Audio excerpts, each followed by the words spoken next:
এই মুহূর্তে দেখতে পাচ্ছেন আমরা রয়েছি রঘুনাথপুর শহরের নতুন বাস স্ট্যান্ডে। আবার সেই কিন্তু অবলা গরু নিয়ে আজ সন্ধ্যাবেলায় কোনো গাড়িতে ধাক্কা মারে, সেই ধাক্কার কারণে গরুটা মারা যায়।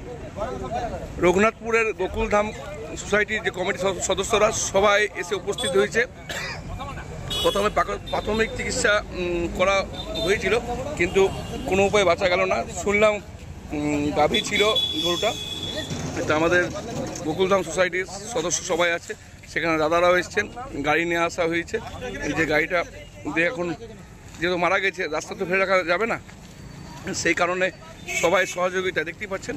এগুলো কিন্তু কারোর বেতন নেই। হ্যাঁ, কেউ যে ভাবছেন যে বেতন করছে, চাকরি করছে, সেটা না। এটা কিন্তু একটা সমাজসেবা। সেই সমাজসেবার নাম দিয়েছে তারা গোকুলধাম সোসাইটি। একবার নয়, একাধিকবার রঘুনাথপুর শহরের এই ধরনের ঘটনা ঘটেছে। আমরা বারবার মেসেজ দিয়েছি, কিন্তু কর্ণপাত কোনো মালিকেরই নেই, তার সঙ্গে সঙ্গে প্রশাসনেরও নেই। প্রশাসন যদি কড়া পদক্ষেপ নেয়, হয়তো এই ধরনের ঘটনা ঘটবে না।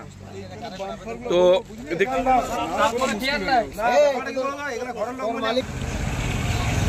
যখন বাছুর হবে তখন দুধ চুষিয়ে যাবে, তখন আমরা কই বলো যে তোরা এক দোকান নিয়ে যা। দেখছেন, একদম খাঁটি কথা বলেছে, একদম খাঁটি কথা বলেছে।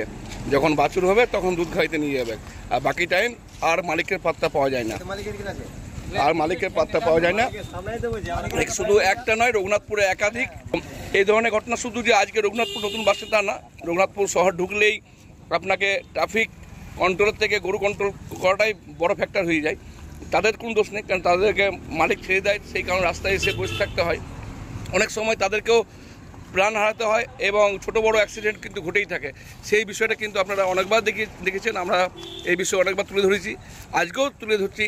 এই ধরনের ঘটনা যাতে না ঘটে, এবং রঘুনাথপুর পৌরসভার চেয়ারম্যানকে বিশেষ উদ্দেশ্য করেই বলছি যে এই সব বিষয়ে আপনাকে একাধিকবার বলা হয়েছে, এই বিষয়ে আপনি একটু জোরতাল বা জোর কদমে একটা পদক্ষেপ নিন, যাতে এই ধরনের ঘটনা যাতে না ঘটে।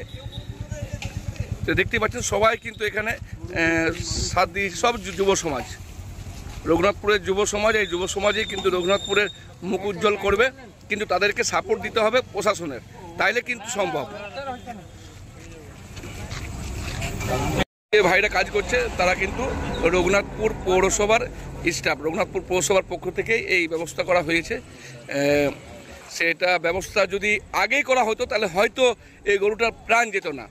এই করা পদক্ষেপ, যদি কোনো একটা বড়সড় ফাইন বা গোশালার ব্যবস্থা, এই ধরনের যদি পদক্ষেপ নেওয়া হয়, তো মনে হয় গরু মালিকরা কিন্তু শুধরে যাবে। হয়তো অনেক গরু মালিকের কথা শুনতে খারাপ লাগবে আমার কথা, কিন্তু এটাই বাস্তব। বুঝতে পারছেন তো, কতজন যুব সমাজ একসাথে ভালো কাজের সঙ্গ দিয়েছে। ভালো কাজ মানে ঘটনাটা মন্দ ঘটনা, কিন্তু এই যে সবাইকে একসাথে পাওয়া, এটা কিন্তু বড় ব্যাপার, বড় বিষয়।